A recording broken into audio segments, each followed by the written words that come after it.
Hey guys, ఈ రోజు నేను చికెన్ కర్రీ ఎలా చేసుకోవాలో చూపించబోతున్నాను. సో ముందుగా గిన్నె పెట్టేసుకొని 2-3 స్పూన్స్ ఆయిల్ వేసుకొని కొంచెం షాజీరా, 2 లవంగాలు, 2 ఇలాచీలు, కొంచెం దాల్చిన చెక్క వేసుకున్నాను. తర్వాత మీడియం సైజ్ లో ఉన్న 2 ఆనియన్ తీసుకొని కట్ చేసి ఆ ముక్కలు ఇందులో వేసేసుకుంటున్నాను. నేను తీసుకునేది 1/2 kg చికెన్, సో నేను 2 ఆనియన్ తీసుకున్నాను. తర్వాత 2-3 పచ్చిమిర్చి ముక్కలు అండ్ కొంచెం కొత్తిమీర ఆర్ కరివేపాకు వేసుకోవాలి.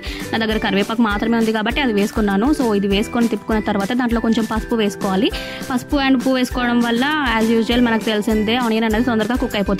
సో ఈ 2 వేసుకొని అలా ఫ్రై చేసుకున్న తర్వాత దాంట్లో కొంచెం అల్లం వెల్లుల్లి పేస్ట్ వేసుకోవాలి. మీలో ఎంతమందికి అల్లం వెల్లుల్లి పేస్ట్ ఇన్స్టెంట్ గా నూరుకొని వేసుకుంటే ఇష్టమో చెప్పండి. సో మేమైతే మిక్సీలో కూడా కాదండి, ఇన్స్టెంట్ గా రోల్లో నూరు వేసుకున్నాము. సో చాలా టేస్టీగా వస్తుంది ఏ రెసిపీ అయినా కూడా ఇట్లా రోల్లో నూరుకొని వేసుకుంటే. సో ఆ తర్వాత నేను తీసుకున్న 1/2 kg చికెన్ వాష్ చేసి ఇందులో వేసేసుకున్నాను. సో ఒకసారి తిప్పేసుకోవాలి. ఒకసారి అలా కలిపేసుకున్న తర్వాత మూత పెట్టుకొని సిమ్లో ఉడికించుకోవాలన్నమాట. దాంట్లో నుంచి వాటర్ అంతా ఎక్స్ట్రాక్ట్ అయిపోవాలన్నమాట. సో చికెన్ నుంచి వాటర్ అంతా బయటకు వచ్చిన తర్వాత మనము దాన్ని మళ్ళీ ఒకసారి కలుపుకొని మళ్ళీ కొంచెం సేపు సిమ్లో పెట్టుకొని 5 minutes అట్లా ఉడికించుకుంటే ఏమవుతుందంటే ఆ వాటర్ అనేది థికెన్ అవుతుంది.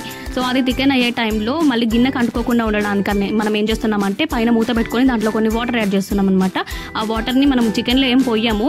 చికెన్ అనేది మరీ టెండర్గా లేకపోతే మరీ ఓవర్ కుక్ అయిపోయేటట్టు లేదంటే మరీ గట్టిగా అయిపోయేటట్టు రాకూడదు. అంటే ఇలా కుక్ చేసుకోవాలి ఫ్రై టైప్లో. సో ఫ్రై లాగే ఉంటుంది కానీ టెండర్గా కుక్ అవుతుంది అనమాట. సో దాంట్లో నేను కొంచెం ధనియా పౌడర్ అండ్ కారం వేసుకొని కలుపుకున్నాను. సో ఇలా కలుపుకున్న తర్వాత ఆయిల్ అనేది చికెన్ నుంచి బయటకు వచ్చేస్తుంది.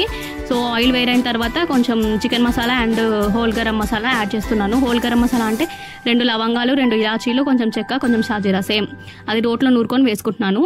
టొమాటో ఈజ్ ఆప్షనల్ అండి. సో టొమాటోలు వేసుకోకపోయినా బాగానే ఉంటుందండి. ట్యాంగీ ఫ్లేవర్ ఇష్టపడే వాళ్ళు వేసుకోవచ్చు. సో లాస్ట్లో నేను ఏం చేస్తున్నా అంటే కొంచెం నెయ్యి, పచ్చిమిర్చి అండ్ కరివేపాకు వేసుకుంటున్నాను. దీనివల్ల సూపర్ టేస్ట్ యాడ్ అవుతుంది.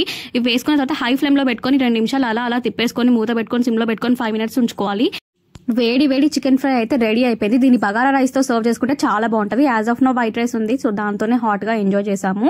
చికెన్ మాత్రం ఓవర్ కుక్ అవ్వదు, అట్లా అని చెప్పి గట్టిగా కూడా ఉండదు, సూపర్ కుక్ అవుతుంది. Thanks for watching. సబ్స్క్రైబ్.